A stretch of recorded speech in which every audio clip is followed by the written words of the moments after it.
Suzi Quatro's story begins long before the world knew her as a leather-clad queen of rock. Born on June 3, 1950, in Detroit, Michigan, she grew up in a household where music was not simply entertainment but a daily ritual. Her father, Art Quatro, was a working musician who filled their home with rehearsals, performances, and the disciplined lifestyle that came with pursuing music seriously. From the age of 6, Suzi learned classical piano, later adding percussion and bass guitar. Surrounded by siblings who shared her musical instincts, she grew up believing that performing was not a dream but a natural progression of her life. By her early teens, she already knew that her path would be unconventional, demanding, and completely different from the expectations placed on young women in the early 1960s. At 14, Suzi formed her first band, the Pleasure Seekers, with her sisters Patty and Arlene.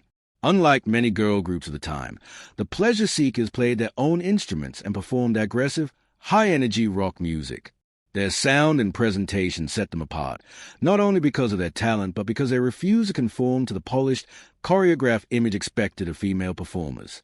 The band played in clubs across Detroit, sharing stages with established rock acts and earning a reputation for their raw, authentic presence. This early experience shaped Suzi's fearless performance style and her refusal to be boxed into the limited roles available to women in the music industry.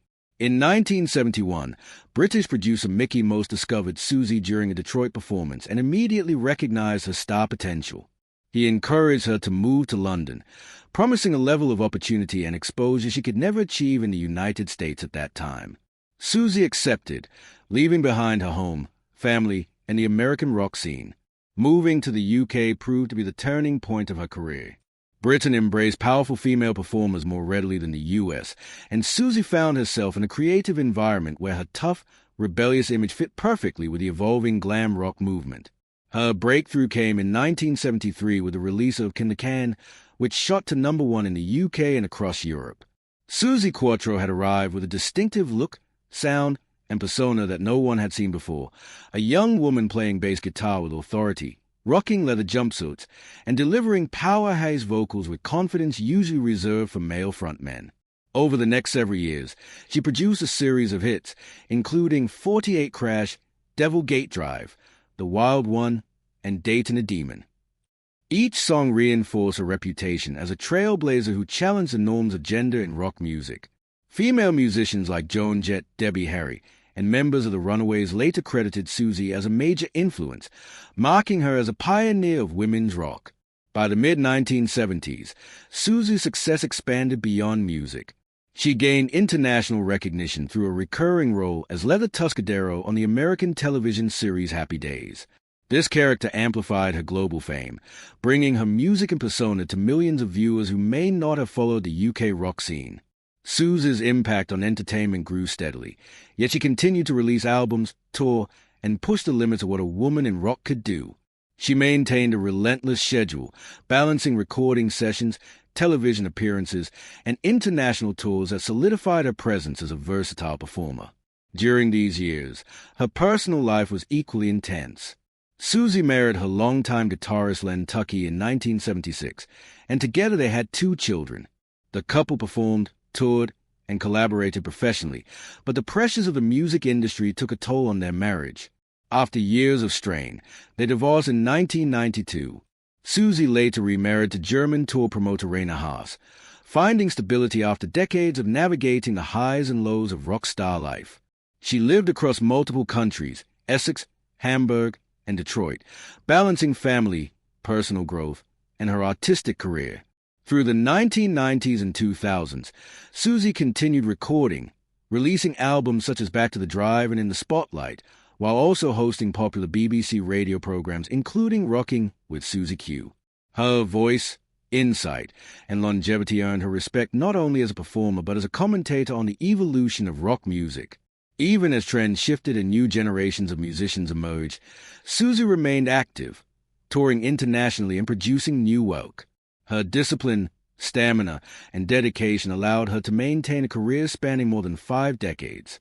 By the time Suzi Quatro reached her mid-70s, she had accumulated a lifetime of professional accomplishments, personal transformations, and artistic discoveries. She had survived the challenges of fame, industry expectations, and the shifting landscapes of rock and pop culture. At 75, she finally felt ready to speak openly about some of the most meaningful connections in her career, including her long-speculated relationship with Chris Norman, the Smokey frontman whose voice blended seamlessly with Hayes on one of the most iconic duets of the 1970s. After decades of fan curiosity, rumors, and assumptions, Suzi decided it was time to reveal the real truth about the bond they shared. As Suzi Quatro entered the late 1970s, she had already established herself as a global rock phenomenon. In parallel, another major musical force was rising rapidly across Europe. The British band Smokey, led by the warm voice and effortlessly melodic frontman Chris Norman. Smokey had become a household name with hits like Living Next Door to Alice, If You Think You Know How to Love Me, and Don't Play Your Rock and Roll to Me. Their sound was soft rock blended with folk and pop influences, and Chris Norman's smooth vocal delivery helped define the group's signature style. Although Suzi and Chris came from different musical backgrounds, her powerful, driving rock contrasting with his softer, folk-tinged tone, their paths eventually converged with producers who shaped their respective careers. Producer Mike Chapman, who worked closely with Suzi throughout her early hits, had also been involved with Smokey. Chapman and songwriting partner Nicky Chin had a reputation for pairing artists unexpectedly to create unique sounds. During a studio session in 1978, Chapman suggested the idea of Suzi Quatro and Chris Norman recording a duet. Neither Suzi nor Chris had planned for such a collaboration, and the suggestion surprised them both. Their musical styles, though distinct, intrigued Chapman enough for him to believe that blending them could result in something fresh. When Suzi and Chris agreed to try it, they had no idea the experiment would eventually lead to one of the most memorable collaborations of the decade. When they first stepped into the studio together, Suzi immediately noticed Chris's professionalism. She later explained that he was easygoing, grounded, and without ego, qualities that made him one of the most comfortable vocal partners she had ever worked with. Chris admired Suzi's confidence, strength, and command in the studio. Their personalities matched effortlessly, Suzi's boldness balanced by Chris's calm presence. Despite their different musical identities, they found an immediate artistic chemistry that neither had experienced before. Stumbling In was born almost accidentally. Chapman had the chorus melody ready and asked the two singers to try it out with minimal rehearsal. As soon as their voices blended, everyone in the room recognized that something remarkable had happened. Suzi's raw, rock-infused tone wrapped around Chris's smooth vocals, creating an irresistible contrast. The song's theme, two people falling into love unexpectedly, fit perfectly with the emotional texture created by their combined voices. Though the lyrics were not autobiographical, fans quickly believed the song reflected a real connection between the two singers due to their natural chemistry. When Stumbling In was released in 1978, it became an instant international hit. It reached number 4 on the U.S. Billboard Hot 100, making it Suzi Quatro's biggest American chart success. Across Europe, Canada, Australia, and South Africa, the song received heavy radio play and became a staple of late 70s pop rock culture. For many listeners, the duet introduced a different side of Suzi Quatro, a softer, more melodic quality that contrasted with her hard rock image. For Chris Norman, the collaboration brought him into the American mainstream, where Smokey had previously struggled to break through. The song's success expanded both of their audiences and created a musical moment that neither artist could have predicted.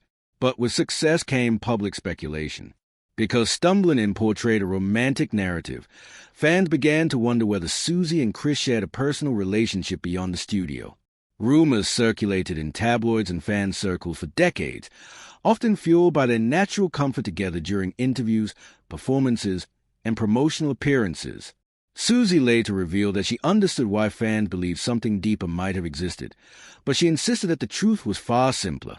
Both she and Chris were married at the time, Suzi to Len Tucky and Chris to Linda Norman, and both took their commitment seriously.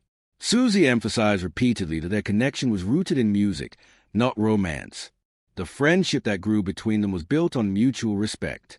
Suzi admired Chris's humility and vocal sensitivity, while Chris appreciated Suzi's strength, confidence, and command of her craft. Their working relationship was free of ego, competition, or personal tension. Suzi later noted that Chris Norman was one of the few male vocalists she felt completely at ease with, describing him as gentle, respectful, and incredibly easy to sing with. This ease translated directly into the emotional sound of their duet and contributed to its lasting appeal. Beyond a personal connection, the collaboration marked an important moment in both artists' careers. For Suzi, it offered a chance to explore a different vocal style and reach audiences who were unfamiliar with her earlier rock hits. For Chris, it expanded his international exposure and helped establish his identity outside of Smokey. Although the two never recorded another major duet together, Stumblin' In remained a defining moment that followed them throughout their careers. When Suzi looked back on this chapter at age 75, she described the experience not as a romantic entanglement, but as a musical partnership that felt effortless and genuine from the first moment they sang together. It was, in her words, a perfect match for that moment in time. As Suzi Quatro reflected on her long career at age 75, she addressed directly the decades of speculation surrounding her relationship with Chris Norman. For years, fans had romanticized the idea of the two singers being more than collaborators, partly because their duet carried such emotional warmth and partly because their on-screen chemistry appeared so natural. But Suzi was clear and firm when she finally spoke. The truth was that she and Chris Norman shared a deep musical connection, not a romantic one. She explained that the rumors had persisted simply because Stumblin' In sounded like two people singing from personal experience, and because she and Chris looked so comfortable with each other. But behind the scenes, their respect for their marriages and families defined the boundaries of their friendship. Suzi acknowledged that people often misinterpreted artistic chemistry, especially in an era when duets were expected to carry an intimate spark. She noted that the emotional tone of the song, combined with their sincere delivery, created a believable narrative of two people caught up in unexpected affection. Yet she emphasized that they approached the music professionally, focusing on the story rather than their personal lives. She explained that Chris Norman was an easy partner to sing with because of his soft, melodic tone and his calm, patient working style. Their voices blended smoothly without effort, creating the impression of closeness even though their personal lives remained separate and grounded in their commitments at home. Suzi also pointed out that the music industry in the 1970s was saturated with assumptions. Media outlets frequently created dramatic narratives to sell magazines, and artists were often labeled according to whatever story generated the most interest. Suzi herself had faced similar speculation throughout her early career regarding her powerful stage persona and the men she performed alongside. The romantic myth surrounding Stumblin' In fit neatly into the patterns of music journalism at the time. She explained that both she and Chris chose not to publicly respond to every rumor because they believed the music should stand on its own. Over the years, they learned to ignore speculation and focus instead on performing their best whenever they appeared together. At 75, Suzi also reflected on how the duet influenced her artistic evolution. Before Stumblin' In, she had been widely known for her tough rock image, leather suits, bass guitar, roaring vocals, and a commanding stage presence. The duet introduced a different dimension to her artistry, revealing a softer, more melodic side that surprised many listeners. It broadened her appeal, particularly in the United States, where she had not yet achieved the same chart success she enjoyed in Europe. She explained that this shift helped her reach audiences who may have never explored her earlier glam rock catalog, making the duet one of the most significant milestones of her international career. For Chris Norman, the collaboration with Suzi had its own impact. Smokey had been enormously successful across Europe and parts of Asia, but they had struggled to break into the American market. The duet changed that. Stumblin' In became Chris Norman's introduction to U.S. audiences, giving him recognition in one of the most competitive music landscapes in the world. Suzi admired how gracefully Chris handled the sudden exposure outside of Smokey's usual audience. She noted that he remained grounded, polite, and modest despite the song's global success. Their shared experience created a lasting connection, not rooted in romance but in mutual respect for each other's craft. Suzi spoke with warmth when describing the long-term friendship that remained between them. Over the years, whenever their paths crossed at festivals or music events, they instantly slipped back into a familiar rhythm. She said that Chris had a gentle sincerity that made conversations easy and genuine. They often reflected together on the unexpected journey their duet had taken, how two artists from different musical worlds recorded a song almost by chance, only for it to become a lifelong calling card for both of them. Suzi expressed gratitude for the way their collaboration had unfolded, describing it as one of the purest musical partnerships of her career. Looking back, Suzi highlighted the importance of timing. She believed that Stumbling In succeeded not only because of their vocal chemistry, but because it captured a specific emotional tone that resonated deeply with listeners of the late 1970s. The world was transitioning from the raw glam rock era into a softer pop rock landscape, and their duet arrived at exactly the right moment. She viewed the song as a snapshot of a fading era, something unique and irreplaceable. When Suzi finally spoke openly at 75, she made it clear that the truth about her relationship with Chris Norman was far less dramatic than the rumors, but far more meaningful. It was a story of two artists who came together at the height of their careers to create something unexpectedly timeless. A story of mutual admiration, respect for their marriages, and a connection built on professionalism rather than personal entanglement. For Suzi, this clarity mattered. After 5 decades in the industry, she wanted people to understand that behind the polished performances and emotional storytelling were two human beings committed to their craft and to the lives they built outside the spotlight. In the end, Suzi Quatro described Chris Norman not as a lost love, not as a secret partner, but as a friend and collaborator who brought out a side of her artistry that still resonates worldwide. The truth she shared at 75 was simple. Their connection was musical, meaningful, and marked by honesty. And that truth, she believed, was far more powerful than any rumor ever written about them.